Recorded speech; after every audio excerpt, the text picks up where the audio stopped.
I'm going to be sniffling my way today. You're going to hear me sniffling. I had just some allergies stuff come up. I don't know what's going on exactly. We're going to need some to hold it up. I'm taking some tinctures to help with that. Some nettle. I took lemon balm this morning. But seasonal allergies is something I struggled with big time as a kid. And now it's just mild. It pops up once in a while. But if you hear me sniffling, that's why. So we grew these tomatoes from seed in the greenhouse. They really need to come out. The boys have been waiting patiently.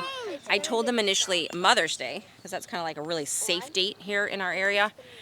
But quite frankly, the plants are getting huge. They don't fit. James, Betty's wanting you. They don't fit under my lights anymore. It's been really warm here. I was looking at the forecast, and it seems like the coldest night was 47. And that's behind us, and now the rest of the 10-day forecast looks good. Do we need to prop it up? I think it's You'll need to put a cage on it in time. There's a bunch right behind you. And my other motivation is that next week, which is just 2 days after Mother's Day, we are going to be heading to Branson to go to Silver Dollar City. We're really excited, but I don't want new plants in the ground that need, the first few days they need a little bit of babying. So we're getting them in the ground now. We're going to get them well established before we go. And then we won't have to have our farm sitters do any, watering or anything. They'll be ready. Miss Elsie. Lydia. Lydia's garden is right next to the boys' tomato patch. What do you have in your garden, Lydia? Lettuce, peas. Cucumbers. Cucumbers. Mm-hmm. And what's that thing over there? Radishes. Yeah. Oh, onions. I see onions. A green bean. You see the onions right here? Lydia planted a little of everything. And you planted such nice straight rows. Look at that. It's pretty. Lydia? Samuel built her this garden bed right here out of some old cedar pieces. Isn't that sweet? You did a really good job, Samuel. Reinforced the corners. See how many flowers there are on these? I think this produces smaller. Everett, he's just eating and eating. I'm picking them. Good morning. Picking What are you drinking? hot cocoa. Oh, good. There's two in this one pot.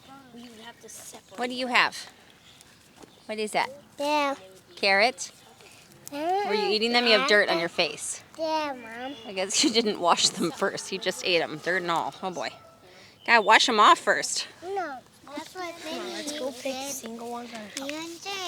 I'm going to pick up some. Why don't you just, Jeremiah, since that one's already out here, just set it by the fence for me so it can just wait out here. Yeah.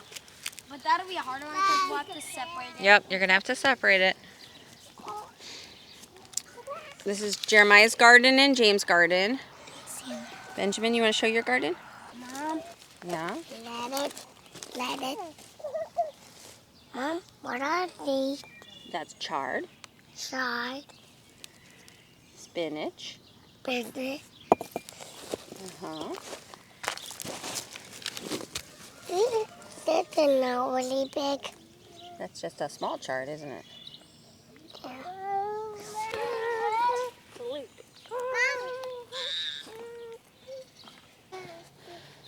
So before they dig the hole, I'm telling them to scrape that mulch aside. You don't want mulch down where the roots are going to be because it'll rob them of nitrogen, which they need to grow. So they scrape the mulch aside. Now they're digging the hole really deep. And they're actually going to break off a few of those bottom branches of their tomato and just get it way down deep in the ground. Actually, the deeper you plant your tomato plant, the stronger it's going to be.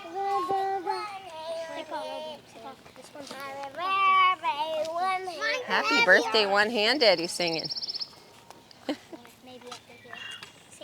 Nice.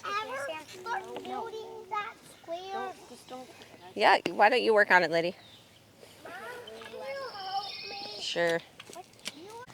So I had to leave the garden for a couple minutes to help move the cows. Leo and I work together, so we're moving our dairy cows around in unusual areas. So this is kind of like our yard, sort of. This was like a burn where we burned branches, and we're done with that. We'll probably, hopefully go back to grass or weeds. But you can see, you know, we live in the country. We've got these monstrous weeds everywhere because we honestly don't care about growing pretty lawns. And so it's not like we're out there weeding our lawn like we would in the city. But instead of mowing it, because the cows are always looking for some fresh green, we Bella put up this temporary fencing and we put the cows in here. But congratulations, the first truck. So how did you find this truck?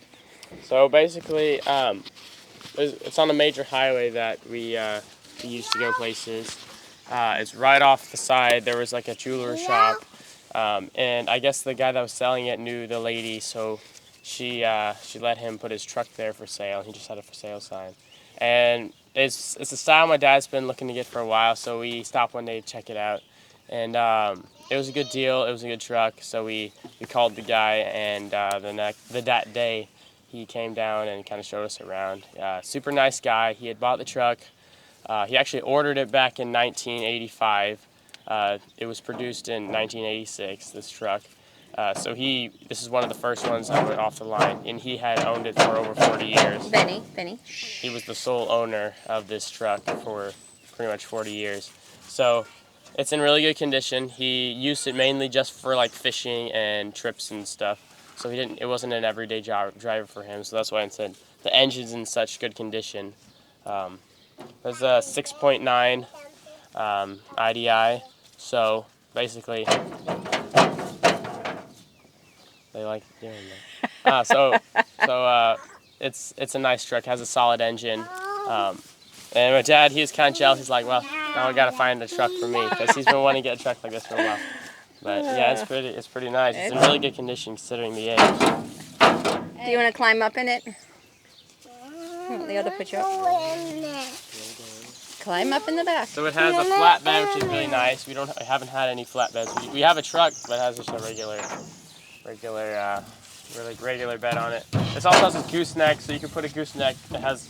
Oh, that's what that is? Yeah, so it's for gooseneck trailers, which is really good wow. for all animals. In fact, you'll be able to find cheaper, more readily available trailers that are goosenecks than to pull behind for cattle and stuff. Up there, please. But this bed is not original. It originally had a regular 8-foot truck bed, but he had this put on in I think 2014. He had the bed put on, so that's why it's in really good condition. And only the paint is peeling, and there's no rust spots. Pretty amazing. Yeah, so it's a dual tank. The front tank needs some work.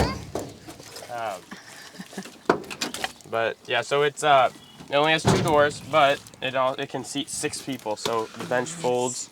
You can sit 6 more people back there. So that holds more than it holds the same amount as our other truck, more than our car that we had. But otherwise, you can see that he was the only one who used this. The seat, right? The driver's seat's super worn, and yet the rest is in really good condition. I guess he wasn't loading a bunch of kids in it. Yeah, well, he had two sons that he would take when they were younger, and they would sleep in the back. Oh. Yeah. It was really sweet because he asked for Jason to take a picture of himself and Leo together when Leo bought it. Just a farewell picture. Yeah, he used it on he had a lot of fun with it. When you have something for 40 years, you definitely get attached to it. That was pretty sweet. But, yeah. It was a great first purchase for Leo. It's pretty exciting. Now he's looking for things to do. So he hauled over there that trailer. He loaded up with some of our junk that needs to be taken to the recycling place. Yeah, and then we also hauled 5 round bales up with it. Oh yeah, So I think even though it's not a turbo, it still has enough power. Yeah, I think Pop took a picture of that. I can share it with them. That was amazing. Hey, how does the truck go? What does it sound like? Is it loud? He just said "wow" whenever it was going. Whenever I shut it off, he's just like, "Wow." Broom, broom. That's right. Broom, broom. Mom, hop in. Have you gotten to ride in it yet? Yeah. It's exciting. They have already done a really good job on this corner here, and they prefer these plantain leaves I actually just picked, this week, Bella and I picked plantain leaves to make a tincture from because I make a plantain salve. I have for years. My mom first made plantain salve, which is excellent for the skin, but I was reading about how nutritious they are for the body. So, you know, the cows know. I just need to follow them around and see what they prefer and then eat it myself. I actually decided I'm going to sell some salve. I've had a couple requests for our salve. It's all made from everything here on the farm, all the herbs, medicinal plants from the farm that we harvest. I've had people ask to buy it, and I thought, why not? You know, we're looking for different ways to earn income right now while we're adjusting to this new life without a salary. So if you're interested, I would probably sell little tins of plantain salve, comfrey, calendula. I don't know. Let me know in the comments if it's something that you would be interested in. I can, you know, mail it. I've never sold something like this before. I just make it for our family. But I don't know. I have the resources and I really enjoy making it. So, yes, Mr. James, coming back in.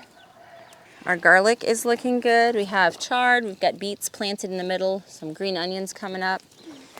Under my little mini greenhouses here, I have sunflowers planted. We have a big, exciting event coming up the end of September, and I wanted flowers to be in full bloom. So I've waited until now to plant sunflower seeds, and then I'm going to transplant them around the property. Marigolds are ready to be transplanted. Down there we have kale. What's that? These are marigolds, and they're an orange flower, and they help to keep away bad bugs. So it's really good to plant one, especially near your tomatoes. So I would talk to Samuel and Jeremiah about that. You eating some garlic chives? On this trellis we have climbing green beans. This is a row of calendula all the way down there. These are onions. And then this will be bush green beans where you see that bare spot.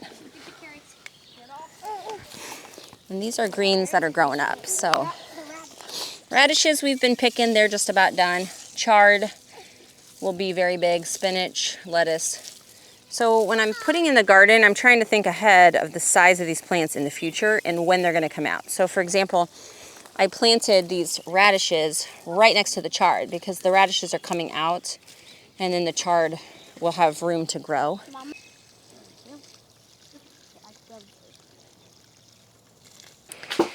We worked so hard in the garden. We were really hot and tired. Came in, made some milkshakes, had some food, and now we are settling down at the table and we're working through our history curriculum. Had some milkshakes, ate some milkshakes, drank some milkshakes. So we're going through the good and the beautiful. They're brand new history curriculum. This is just out this year, and it is really nice because it does everything for you. So even the timeline book. Let me set you down for a second here. Oops. Even the timeline book makes it so easy. It has stickers in the back that you just stick on the right little spot that they tell you. So they made it so easy. There's books, activity books. There's books for the different grades. There's this book here, which you can get that has maps and images, and this, so it just is kind of little illustrations and things to show the kids when you're reading about a certain topic. So it just is an enrichment thing. And you know, like their other curriculum, they have the books divided into, you know, like this one's for grades 3 to 6, or that one's 7 to 8. That's as high as they go. But I don't really follow that for my kids. I just look at the books and decide which child would enjoy which book the most. And I have my 15-year-old. I got him the 7 and 8 book because there's such in-depth material there. It's not something that necessarily needs to be cut off at 8th grade. He's going to learn a lot from it. Even as the Sumerians continued to develop their cultures and further their technology, a grave danger threatened to ruin them: greed. The city-states were constantly at war with one another. seeking more land and power. Yes, Lydia? What's in greed? What is greed? Greed is when you want more and more and more for yourself. And that's what you think about is gimme, gimme, gimme. That's greed. Hurry up. One power seeker was, look at this name, look how hard this is. They tried to put a pronunciation for me to help me. It's a Gumasta. Lugalzagazi. Hey, I was pretty close. I didn't even look at it. He was the king of the Mesopotamian city Uma. Uma. Uma. Yes, Lydia, my girl with many questions. Are trees, any trees black? Well, at nighttime, I guess they look black. Lydia's working through activity book. Can you show me the cover of this? It's this one here. So she's coloring and doing activities and loving that. The boys are working on Legos right now because their books are something that we kind of talk through together for that page. So Lydia has the activity book, and that's just what she loves. Yeah. And then boys are going to do Legos while we read, and then we'll work through their page here. And my older kids, okay. And then my older kids are using this one, which has even like extensions, so I get to read them more, and then more detailed things to do. Okay. This big boy learned how to pull up to standing. That's a pretend egg, by the way.